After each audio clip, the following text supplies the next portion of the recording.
Hai guys, selamat berjumpa kembali di channel novel populer viral yang keren ini. Sebelum mengikuti kelanjutan kisah Dev atau Cenping yang semakin seru dan mendebarkan ini, mohon bantuan kalian untuk subscribe, like, komen dan share video-video yang ada di channel ini ya. Perlu diketahui bahwa novel Perintah Kaisar Naga ini adalah termasuk kategori novel ongoing. Jadi waktu update dan jumlah bab setiap hari menyesuaikan dengan update dari autornya.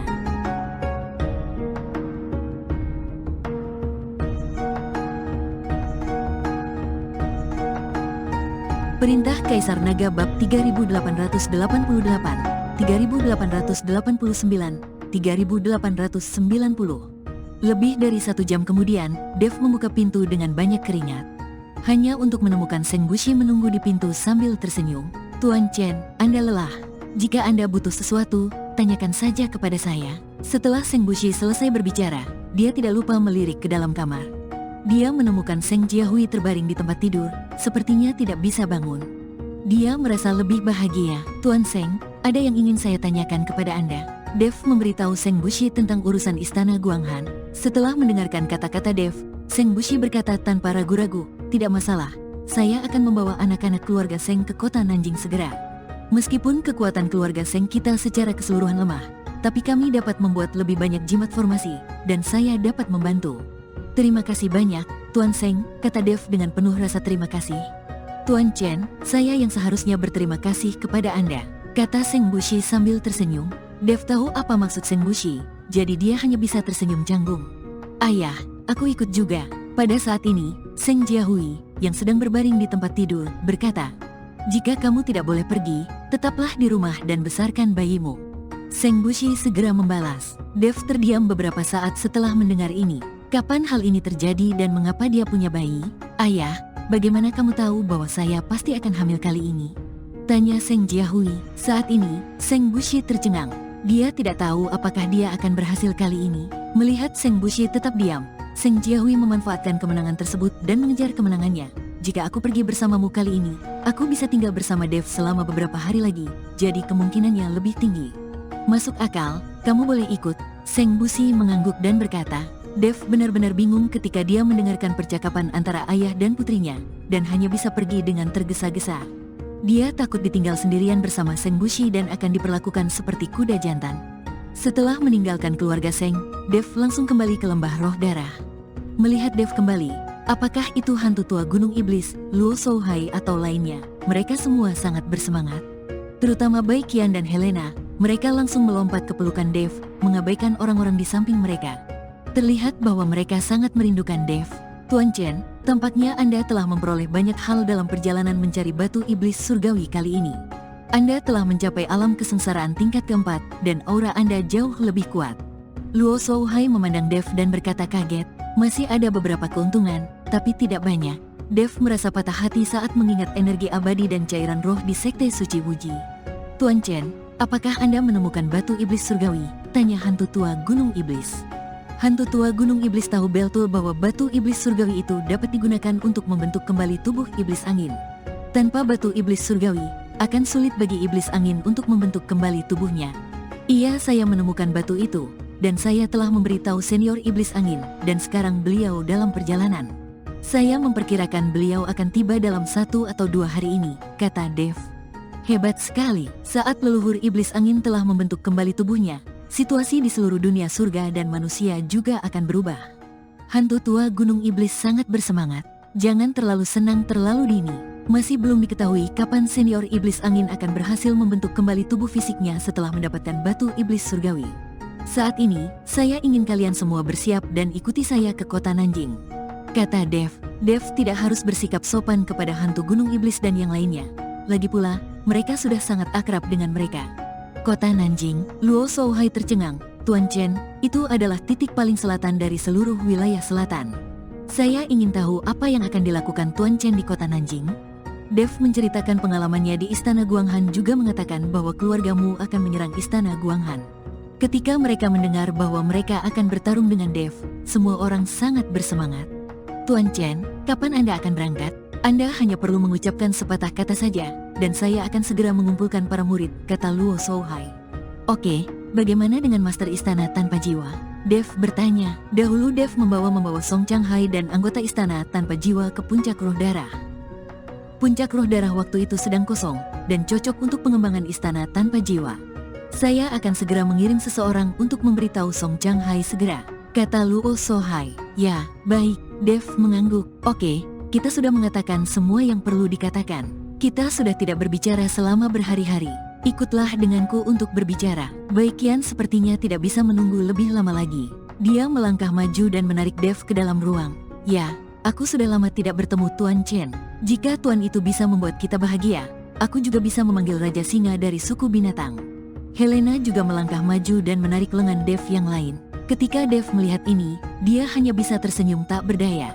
Baiklah, kamu Helena, kamu telah belajar bagaimana melakukan tawar-menawar dengan tuanmu. Maka aku akan membiarkanmu tertib aturan untuk sementara waktu. Dev mengikuti Helena dan Baikian ke dalam ruangan. Dev telah melakukan perjalanan siang dan malam. Ji-yun sangat cemas di luar, karena takut Dev akan menjadi kelelehan karena melakukannya. Barulah setelah iblis angin datang, Dev dipanggil keluar dari kamar. Dev sangat bersemangat dan tidak terlihat lelah sama sekali. Namun, Helena dan Baikian terlihat kelelahan dan kurang istirahat. Dia menyerahkan batu iblis surgawi kepada iblis angin, dan iblis angin pergi tanpa tinggal terlalu lama. Dia berpikir perlu mencari tempat untuk mengasingkan diri dan memulihkan tubuhnya. Song Tianhai juga datang, dan membawa banyak murid dari Istana Tanpa Jiwa bersamanya. Dev meminta Helena untuk segera menghubungi Raja Singa dan yang lainnya. Ketika Helena menghubungi mereka, 3 penguasa dan 4 raja klan binatang datang berlari tanpa menunda-nunda. Dev melihat semua orang ada di sini. Jadi dia meminta Ji-yun untuk mengeluarkan pesawat itu. Dengan begitu banyak orang, menggunakan pesawat adalah pilihan yang tepat dan terbaik. Meski target pesawatnya terlalu besar, jumlah mereka banyak sekali, jadi tidak akan ada masalah. Yang paling penting adalah Dev harus bergegas. Jika keluargamu melancarkan serangan ke Istana Guanghan sebelum dia bergegas kembali, maka itu akan ada masalah. Semua orang menaiki pesawat itu satu demi satu. Kecuali personel tertinggal yang diperlukan, semua orang menaiki pesawat itu. Meskipun orang-orang ini tahu bahwa akan ada bahaya di sini, tapi tidak ada yang takut. Pesawat itu perlahan lepas landas dan menuju kota Nanjing. Banyak orang yang menaiki pesawat untuk pertama kalinya, dan mereka semua sangat bersemangat. Mereka melihat pemandangan di luar melalui jendela kapal dan mengobrol dengan gembira. Manusia, binatang monster, dan iblis sedang bersenang-senang di pesawat ini sekarang. Faktanya, ini juga hasil yang diinginkan Dev. Jangan membeda-bedakan ras, lebih baik hidup damai. Mereka juga dapat berkomunikasi dan belajar satu sama lain. Tepat ketika pesawat itu terbang di atas Gunung Tianmo, tiba-tiba pesawat itu terhenti. Nyium, tanpa peringatan, sebuah gemuruh terdengar. Kemudian sebuah cahaya putih muncul, tiba-tiba menjungkir balikan seluruh pesawat terbang, membuatnya tidak bisa bergerak maju. Pesawat terbang mulai turun perlahan, dan cahaya itu juga semakin mengecil. Apa yang terjadi? Ji-yun sedikit bingung. Dia yang mengemudikan pesawat terbang, belum pernah mengalami sesuatu seperti ini sebelumnya. Orang lain juga menjadi tegang, siap untuk bertarung. Pesawat terbang terpaksa mendarat di tanah. Swish, swish, swish. Tiba-tiba, 4 bayangan muncul, mengelilingi pesawat terbang dari keempat arah. Mereka melihat 4 orang itu, mengenakan pakaian yang berbeda, dengan bentuk tubuh yang beragam, 3 pria dan 1 wanita. Jalur ini, saya yang buka. Pohon ini saya tanam, jika ingin melewati sini, tinggalkan uang jalan. Wanita itu berkata, mata wanita itu berwarna merah menyala, dan jari-jarinya sangat panjang. Mendengar suara wanita itu, Chen Ping merasa sedikit kehilangan kata-kata. Bahkan orang-orang di dalam pesawat terbang juga bingung, tidak mengerti mengapa ada perampokan di Gunung Tianmo ini. Haha, sudah berapa lama, tidak ada yang melewati wilayah kami, tidak menyangka hari ini menemukan beberapa orang yang buta. Seorang pria tua dengan rambut berwarna putih, sambil memegang tongkat, berkata dengan antusias. Benar sekali, ada orang yang bahkan tidak tahu tentang wilayah 4 pemburu besar kami, dan berani melewati sini. Kami sangat berharap bahwa di dalam pesawat terbang ini ada beberapa wanita yang bisa kami hibur. Bosan melihat wanita api ini setiap hari, bahkan aku sudah bosan. Seorang pria berpostur besar menjilat bibirnya dan berkata, kata seorang pria kekar sambil menjilat bibirnya. Bah, kamu orang jahat. Aku tidak ingin melihatmu. Gadis api itu meludahi pria besar itu. Pada saat ini, pemuda yang berdiri di jalan memegang kipas lipat di tangannya dan perlahan menggoyangkannya. Oke, berhenti berdebat. Kalau kalian berdebat, mangsa akan menertawakan kita 4 pemburu terkenal. Dev dan yang lainnya mendengarkan orang-orang di luar pesawat. Suaranya cukup menarik. Bagaimana kita bisa melewati wilayah keempat orang ini? kata Song Tianhai saat ini. Tuan Istana Song, apakah kamu kenal keempat orang ini? Dev bertanya. Keempat orang ini semuanya adalah kultivator iblis, dan mereka juga gila. Mereka adalah raja di daerah Gunung Tianmo ini, dan mereka selalu disebut sebagai 4 pemburu besar. Artinya tidak ada yang tidak bisa mereka tangani, dan tidak ada seorang pun yang tidak dapat ditangkap oleh mereka berempat. Banyak orang tidak akan pergi ke wilayah keempat orang ini untuk menghindari masalah yang tidak perlu, Song Tianhai berkata dengan ekspresi jijik. Gila, Dev tidak bisa menahan tawa.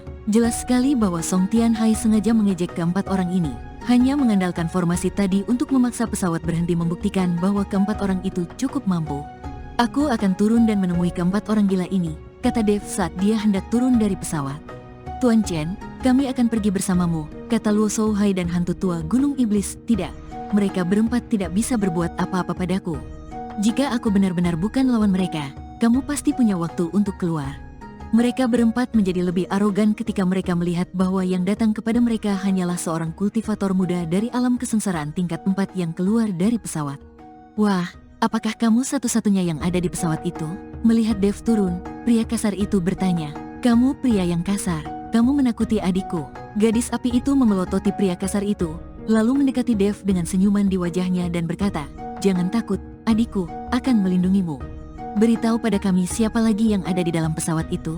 Aku satu-satunya di pesawat itu, kata Dev. Kamu membual, bagaimana bisa pesawat sebesar itu penumpangnya hanya kamu? Saya yakin meskipun adik laki-laki itu sendirian, itu tidak masalah. Gadis api itu memutar tubuhnya dan terus menatap Dev. Setelah beberapa saat, aku bermain dengan adikku dan setelah itu aku akan melepaskanmu. Baik Qian dan Helena di pesawat itu akan menjadi gila sampai mati karena penampilan gadis api itu.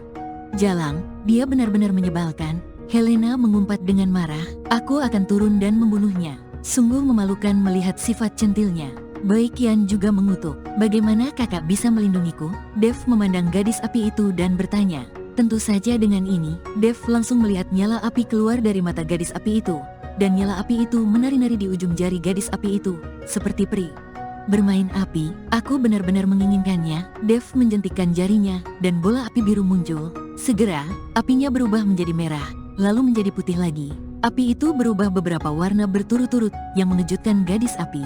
Kamu, bagaimana kamu mengetahui api pamungkas? Gadis api itu memandang Dev dengan tidak percaya dan bertanya. Saya tidak tahu bagaimana saya memahaminya. Dev tersenyum polos. Hei gadis api, apa yang kamu bicarakan dengannya? Biarkan dia mengambil semua barang berharga, lalu buka pesawatnya untuk kita periksa. Gadis api menatap Dev, dan tiba-tiba nyala api mengayun ke arah Dev. Nyala api menyeret aliran cahaya yang panjang dan langsung menuju ke pintu Dev. Dan tiba-tiba nyala api itu berayun ke arah Dev. Nyala api menyeret pita panjang dan langsung menuju ke pintu Dev. Gadis api tahu bahwa transformasi api Dev menjadi api ekstrim barusan dapat sepenuhnya dilihat bahwa api Dev tidak berbahaya bagi manusia dan binatang seperti yang terlihat di permukaan. Bersambung.